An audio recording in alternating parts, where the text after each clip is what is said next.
After yesterday's Hunting Sim 2 video, a lot of you guys were asking for a review or just generally asking my opinion on the game, so since today is the official PC launch, I thought we'd kind of just take a look at what are the basic pros and cons of the game in my opinion, and just kind of generally talk about my view of the game as a whole. So from the start, Hunting Sim 2 did a lot right. The player model, the dogs, the weapon customization, and just the general approach to the game itself.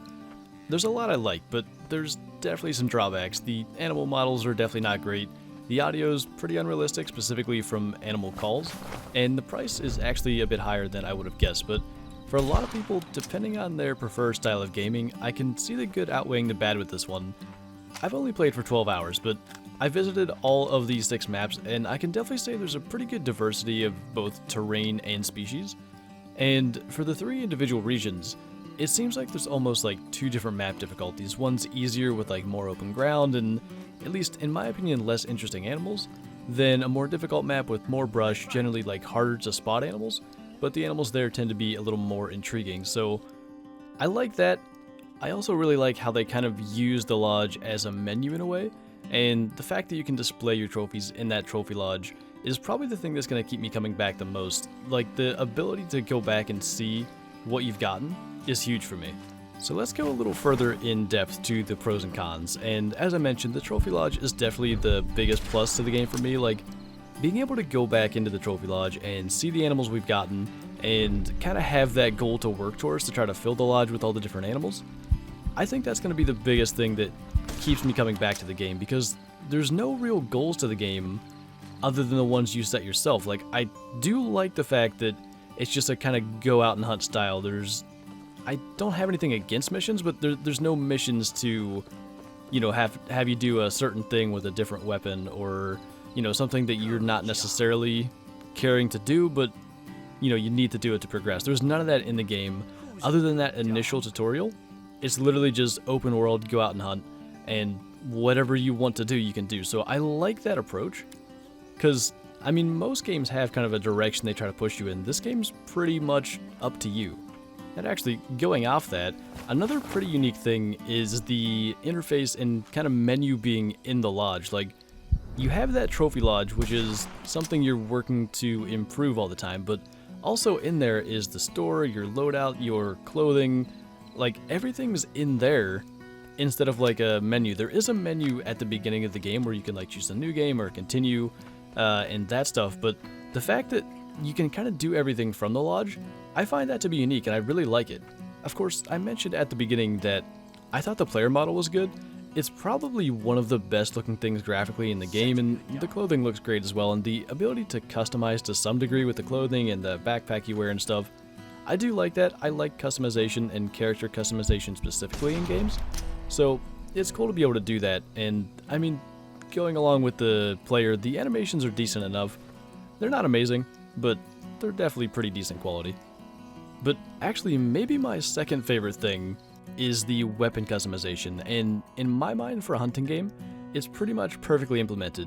You can kind of just choose from any of the different weapon models and make it any caliber you want it to be. Now, of course, there's restrictions, like there's rifle models that can only be rifle calibers, but still, you're not restricted to a certain color for whatever your favorite caliber is. You can choose that and then choose the caliber. I really like that, and that's something I'd like to see other hunting games actually adopt, because in my mind, that's a really, really good way to do it.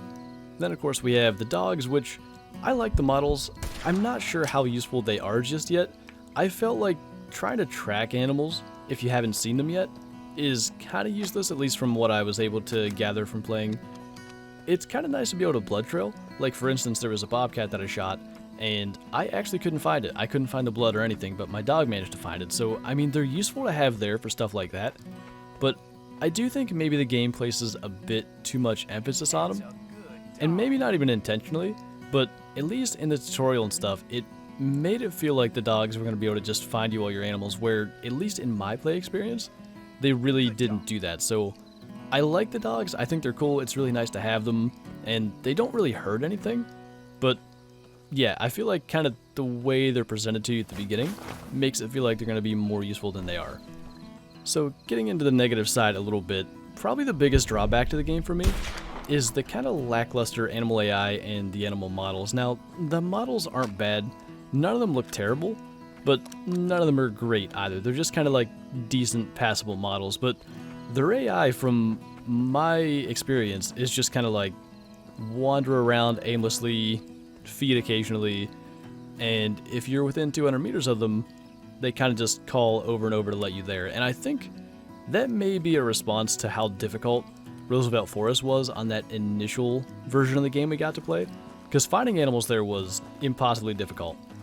Most of the animals I found because of vocalizations, but now it seems they've changed that, or maybe I just got really lucky, but really anytime I was within 200 meters of an animal, it would give a vocalization, and that's fine on the more challenging maps where it's thicker and you can't see them, but on the open maps, it just kind of adds to the kind of unrealistic feeling there.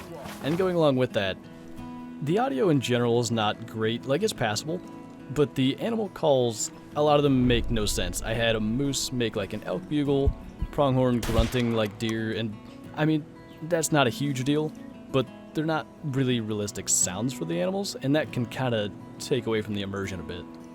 One big area of concern I have is the replayability for the game, because I'm not aware of any like rares or super difficult to find trophies that could bring you back day after day. Like, if the only goal is to fill the trophy lodge, once you get that done, I'm not sure what the reason to come back to the game is. Maybe there's going to be future content updates. I don't know if that's something these developers do. I didn't play Hunting Sim 1 at all to know if, you know, that's something to expect, but yeah, I'm not sure what kind of replayability value there is to this game just yet. So I don't want to call it like a straight up setback, but if there's nothing there for replayability, that's going to be kind of difficult to say that it's a game worth what is currently priced on Steam right now, $40. Now, there is a 10% launch discount currently, but even still, $36 is kind of a lot in my opinion for what this game has to offer. And by the way, there's a Bear Hunter edition, which is $55, and I'm struggling to find an additional $15 worth of value. Like, you can relatively quickly earn items like the ones included in the DLC if you can't earn the specific ones, so I'm really not sure about that. It's there, but I don't see that being worth especially the extra $15. So all in all, it's a fun game. I mean, the trophy lodge is enough to keep me interested, trying to fill it with quality animals and stuff, and I think the customization options and the diversity in species and maps should keep it interesting trying to fill that lodge. The price is probably a little bit high. If it was like $25 to $30 for the base game, just forget the Bear Hunter edition. I'd recommend picking it up right now. As is, I guess I'll say this much, it's got enough content, in my opinion, to probably squeeze $40 worth of fun out of, but it's not a game I'd spend more than that on, and I mean, I enjoy playing, I enjoy hunting games in general, and this one's good enough for me to come back to, but I don't think it's for everyone.